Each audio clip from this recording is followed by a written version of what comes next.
پاکستان او امریکا ته د طالب چارواکو خبرداری وایي موږ مه بدناموي 200 کاله نور هم جګړې ته چمتو یو. جزئیاتو لپاره ویډیو تر پایه وګورئ.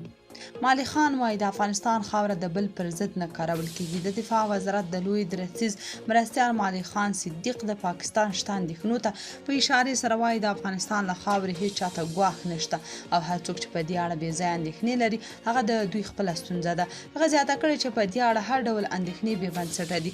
د دې وړاندې پاکستان په وار ویلي و چې د افغانستان له خاورې ورته ګواښ دی او طالبانو په افغان خاوره کې د TTP وسلوالو ته پټن ځایونه ورکړي دي او دغه وسلوال هغه ځای د پاکستان ضد بریدونه پلانوي خو د هغه څرګندونې دي چې طالبانو په وار رد کړي دي. نوموړي دا رنګه ملي ټلویزیون سره په مرکه کې دا منلي چې اوس په نړۍ کې جګړې په پرمختللو وسلو کېږي خو دوی باید د پیاوړي عقیدې پر مټ د خپل نظام ساتنه وکړي. نوموړي زیاته کړې چې دوی له چا سره جګړه نه غواړي خو دا مسله باید ټولو ته روښانه وي چې دوی به د سر په بیه د خپل نظام ساتنه وکړي. د لوی درسیز مرستیال همدارز ویلي چې د خلکو له پراخ او هر اړخیز ملاتړ پرته په افغانستان کې د دوی بری ناشونی و.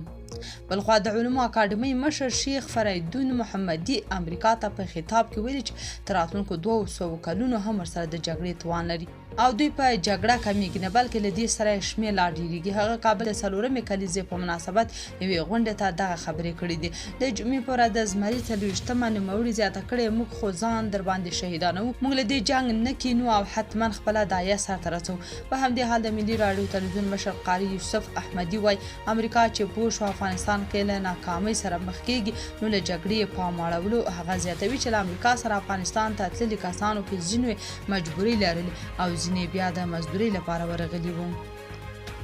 تاسو به څه نظر لرئ کمنټ کې شریک او چینل هم سبسکرایب کړئ.